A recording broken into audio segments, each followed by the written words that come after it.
Assembly ఎన్నికల counting లో కీలక పరిణామం చోటు చేసుకుంది. కాంగ్రెస్ నేతృత్వంలోని యూడీఎఫ్ మ్యాజిక్ ఫిగర్ ను దాటి ఆధిక్యంలోకి వెళ్లింది.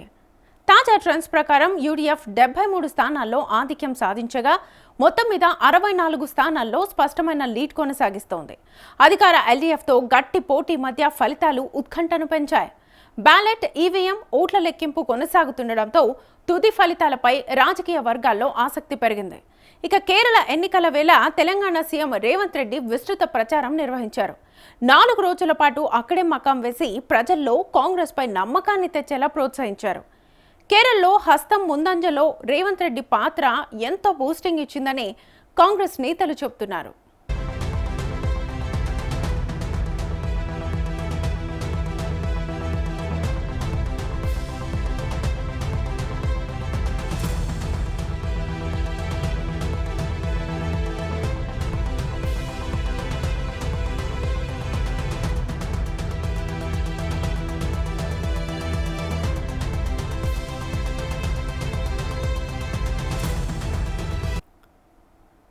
ఇక కేరళలో అసెంబ్లీ ఎన్నికల కౌంటింగ్ లో కీలక పరిణామం చోటు చేసుకుంది. కాంగ్రెస్ నేతృత్వంలోని యూడీఎఫ్ మ్యాజిక్ ఫిగర్ ను దాటి ఆధిక్యంలోకి వెళ్లిపోయింది.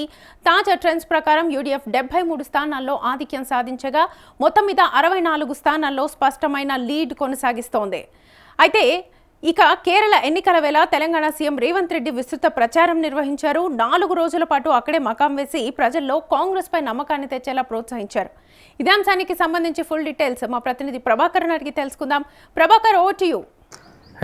చూస్తున్నాం 5 రాష్ట్రాల ఎన్నికలకు సంబంధించి కూడా ఫలితాలు వస్తూ ఉన్నాయి.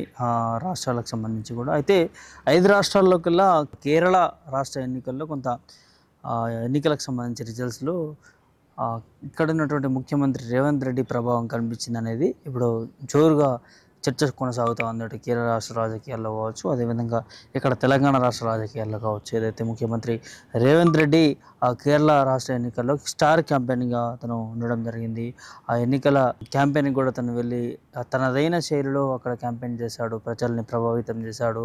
అక్కడ ఉన్నటువంటి ఏదైతే కాంగ్రెస్ పార్టీకి సంబంధించి యూడీఎఫ్ ఏదైతే ఉందో దాని పక్షాన ముఖ్యమంత్రి రేవంత్ రెడ్డి ప్రచారం చేసి మేనిఫెస్టో కావచ్చు, లేకపోతే ప్రజలకి ఇస్తున్న హామీలు కావచ్చు, అవన్నీ కూడా తను ప్రజలకి వివరించే ప్రయత్నం చేశారు. సో ఇప్పుడు ఆ రిజల్ట్ కూడా చూస్తూ ఉంటే కూడా దాదాపు 140 స్థానాలకు సంబంధించి 99 స్థానాల్లో యూడీఎఫ్ కాంగ్రెస్ పార్టీ ముందంజలో ఉన్నది మనకి కనిపిస్తూ ఉంది. అదేవిధంగా అక్కడ ఎల్డీఎఫ్ సంబంధించి అది 39 స్థానాల్లో, అంటే ఇప్పుడు ప్రభుత్వంలో ఉన్నటువంటి పినరయి విజయన్కి ఒక పెద్ద షాక్ అని చెప్పుకోవచ్చు. సో మరోసారి అధికారంలోకి వస్తా ఉన్నటువంటి ఆశలు కూడా ఆడి ఆశలే అయిపోయినట్టే తెలుస్తూ ఉన్నది పినరయి విజయ్కి సంబంధించి. సో ఇదంతా కూడా అంటే కేరళ రాష్ట్ర రాజకీయాల్లో కూడా చర్చ నడుస్తూ ఉన్నది. రేవంత్ రెడ్డి తనదైన శైలిలో క్యాంపెయినింగ్ చేయడం, అక్కడ ఉన్నటువంటి ప్రజలకు హామీలు ఇవ్వడంలో కావచ్చు, అవన్నీ కూడా తను మాట్లాడడం జరిగింది. తను ముఖ్యంగా క్యాంపెయినింగ్ చేసినటువంటి ప్రాంతాల్లో ఈ కాంగ్రెస్ పార్టీకి సంబంధించినటువంటి అభ్యర్థులందరూ కూడా ఎక్కువ ఓట్ పర్సంటేజ్తోని వారు అక్కడ సాధించినట్టుగా తెలుస్తూ ఉన్నది, గెలుపొందినట్టుగా తెలుస్తూ ఉన్నది. సో ఓట్ షేర్ పర్సంటేజ్ కూడా ఎక్కువ ఉన్నట్టు పరిస్థితి కనిపించింది. అంటే దీన్ని బట్టి చూస్తే రేవంత్ రెడ్డి ప్రభావం కేరళ రాష్ట్ర రాజకీయాల్లో చాలా విపరీతంగా ఉందని చెప్పుకోవచ్చు. తను చేసినటువంటి క్యాంపెయినింగ్ స్టైల్ విషయంలో కూడా అదంతా కూడా చూస్తూ ఉంటే, సో దీనికి సంబంధించి కూడా ముఖ్యమంత్రి రేవంత్ రెడ్డి ఆ క్యాంపెయినింగ్లో కొన్ని కీలక వ్యాఖ్యలు చేశారు. ఆ వ్యాఖ్యలకు సంబంధించి ఏదైతే పినరయి విజయన్కి ఇప్పుడు ఎవరైతే ముఖ్యమంత్రిగా ఉన్నారో తనకు డైరెక్ట్గా సవాల్ విసరడం జరిగింది. ఏదైతే ఇప్పుడు కాంగ్రెస్ పార్టీ ఇక్కడ హామీలు ఇస్తుందో ఖచ్చితంగా అమలై తీరుతాయి, దీనికి సాక్ష్యం మేమే, మా తెలంగాణ ప్రభుత్వమే, నేనే అంటూ కూడా తను పినరయి విజయన్కి ఒక సవాల్ కూడా విసరడం జరిగింది. దమ్ముంటే మీరు తెలంగాణకు వచ్చి చూడండి, వచ్చి చూస్తే అర్థమవుతుంది 6 గ్యారెంటీల విషయాల్లో కాంగ్రెస్ ప్రభుత్వం ప్రజాపాలన ఏ విధంగా ప్రజలకు అందిస్తుందో. అదేవిధంగా కేరళలో కూడా కాంగ్రెస్ పార్టీని గెలిపిస్తే అదేవిధంగా ఇక్కడ కూడా అదేవిధంగా పాలన కొనసాగుతుంది, ప్రజాపాలన కొనసాగుతుంది. ఇక్కడ కాంగ్రెస్ పార్టీని గెలిపించండి, మేనిఫెస్టోలో పెట్టినటువంటి హామీలన్నీ కూడా అమలు చేయడానికి ముందుకెళ్తుంది అనేది చాలా బలంగా ప్రజల్లోకి రేవంత్ రెడ్డి తీసుకెళ్ళినట్టుగా తెలుస్తూ ఉంది. ఆ నేపథ్యంలోనే ఈ ఎఫెక్ట్ కేరళ ఎన్నికల్లో జరిగిందనేది ప్రచారం అయితే జోరుగా సాగుతూ ఉంది. అటు కాంగ్రెస్ పార్టీ పెద్దలు కూడా ముఖ్యమంత్రి రేవంత్ రెడ్డి పైన కూడా ప్రశంసలు కురిపిస్తూ ఉన్నారు.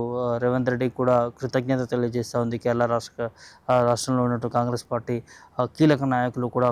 ఇప్పుడు ఈ ఎన్నికల రిజల్ట్స్ని చూసుకొని కూడా ముఖ్యమంత్రి రేవంత్ రెడ్డి ప్రభావం అంతా ఇంత లేకుండా పోయింది. తను స్టార్ కంపెనీగానే కాకుండా తను కీలకంగా పనిచేశాడు. తన వ్యూహాత్మకంతో కూడా తను మాటల గ్యారడీ విషయంలో కావచ్చు, తను మాట్లాడిన శైలి కావచ్చు, ముఖ్యమంత్రి రేవంత్ రెడ్డి భాష తీరు కావచ్చు, ముఖ్యమంత్రి రేవంత్ రెడ్డి ప్రజల్ని అక్కడ ఏ విధంగా ఆకట్టుకున్నాడు అనేది కూడా అదంతా కూడా ఇప్పుడు కేరళ రాష్ట్ర రాజకీయాల్లో ఒక చర్చ జోరుగా నడుస్తూ ఉన్నది.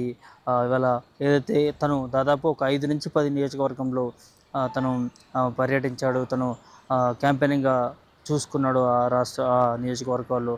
ఆ 5-10 నియోజకవర్గాల్లో కూడా భారీ ఎత్తున మరి కాంగ్రెస్ పార్టీ అభ్యర్థిగా గెలిపొందుతున్నటువంటి పరిస్థితులు మనకి క్లియర్గా కనిపిస్తూ ఉన్నాయి. ఇవాళ కేరళ రాష్ట్ర ఎన్నికలకు సంబంధించి రాష్ట్ర రాజకీయాలన్నీ కూడా చూస్తూ ఉన్నాయి.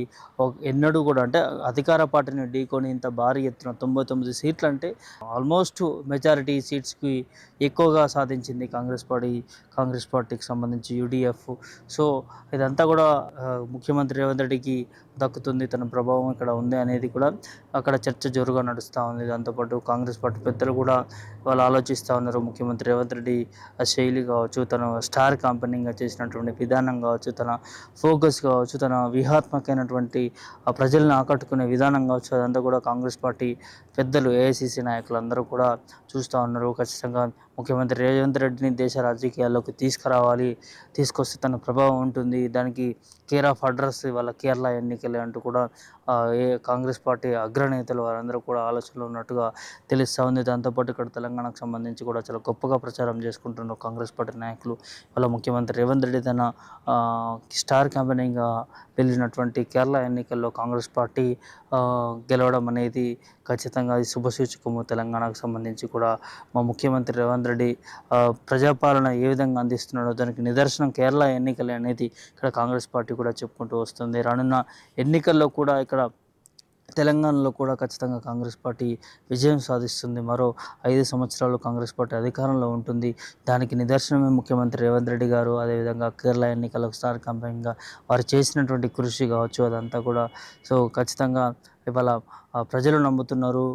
ప్రజలు ఖచ్చితంగా మరోసారి పట్టం కడతారు అనేది కూడా ఇక్కడ తెలంగాణ రాష్ట్ర రాజకీయాల్లో కూడా చర్చ నడుస్తూ ఉన్నది. సో దీనికి మరి చూడాలి ఎలా ఉండబోతుంది ఏంటి అనేది కూడా. ముఖ్యంగా ముఖ్యమంత్రి రేవంత్ రెడ్డి పనితీరు బట్టి ఇవాళ క్లియర్గా స్పష్టమవుతూ ఉన్నది. కేరళ రాష్ట్ర రాజకీయాల్లో తను క్యాంపెయినింగ్ చేసిన విధానం అంతా కూడా ఈ దేశాల్లో ఉన్నటువంటి అన్ని రాష్ట్రాలు కూడా చూస్తూ ఉన్నాయి ఈ ఎన్నికకు సంబంధించి రిజల్ట్స్ నేపథ్యంలో. సో ఇది కేరళకు సంబంధించినటువంటి ముఖ్యమంత్రి రేవంత్ రెడ్డి చేసినటువంటి క్యాంపెయినింగ్ ఏ విధంగా ఎఫెక్ట్ అయింది అనేది కూడా క్లియర్గా స్పష్టంగా అర్థమవుతూ ఉంది. దాంతోపాటు ఇక మిగతా రాష్ట్ర రాజకీయ ఎన్నికల్లో కూడా మనం క్లియర్గా చూస్తూ ఉన్నాము. టీవీకే ముఖ్యంగా తమిళనాడు ఎన్నికలకు సంబంధించి కూడా టీవీకే దాదాపు 106 పైగా కూడా మరి ఆధిక్యంలో ఉన్నట్టుగా తెలుస్తూ ఉంది. తమిళనాడు ఎన్నికలకు సంబంధించి విజయ్ ఎవరైతే ఉన్నారో ఆ టీవీకి అధినేత విజయ్ తనదైన శైలిలో కూడా అంటే పార్టీ స్థాపించినటువంటి దాదాపు 2 సంవత్సరాల లోపలనే ఇంత భారీ ఎత్తున విజయం రావడం అనేది చాలా గొప్ప విషయం. చాలా హేమహేమిలకి ఇలాంటి రికార్డులు ఉన్న పరిస్థితి ఎన్టీఆర్ కావచ్చు, అట్లాంటి సీనియర్ నాయకులకు వారే పార్టీ పెట్టినటువంటి నెక్స్ట్ ఎలక్షన్లోనే గెలుపొంది అధికారాన్ని ఫామ్ చేసినటువంటి అది అలాంటి నాయకులకే ఉంది. అట్లాంటి నాయకులలో విజయ్ కూడా చేరుతూ ఉన్నారు. ఒక 2 సంవత్సరాల లోపలనే పార్టీ పెట్టి తను అక్కడ ఉన్నటువంటి రాష్ట్ర రాజకీయ భవిష్యత్తుని మార్చేసే దిశగా ముందుకు వెళ్తూ ఉన్నాడు. దాదాపు ఏదైతే మార్జిన్ ఏదైతే ఉంటుందో 118 మార్జిన్ కూడా దాటే అవకాశం కనిపిస్తుంది. సోలోగానే వెళ్తున్నట్టుగా తెలుస్తుంది. ఇలాంటి పార్టీలతో పొత్తు పెట్టుకునే అవకాశం లేకుండా సింగిల్ పార్టీగానే మరి అక్కడ ప్రభుత్వాన్ని ఫామ్ చేసే దిశగా కనిపిస్తూ ఉన్నది. ఇది తమిళనాడుకు సంబంధించి ఎప్పుడు చూడని విధంగా సింగిల్ పార్టీ ఒక ఎజెండాతో ముందుకెళ్ళి అక్కడ ఉన్నటువంటి ప్రభుత్వాన్ని మార్చి ఒక క్రియాశీలకమైనటువంటి రాజకీయాన్ని ముందుకు తీసుకుపోతున్న ఒక రికార్డు సృష్టించాడని చెప్పుకోవచ్చు టీవీకి అధినేత విజయ్. అదేవిధంగా ఇక్కడ పశ్చిమ బెంగాల్ వెస్ట్ ఇక్కడ ఏదైతే మమతా బెనర్జీ ఉన్నటువంటి నియోజకవర్గం చూస్తే కూడా అక్కడ కూడా బీజేపీ ఫామ్ కొనసాగిస్తూ ఉంది.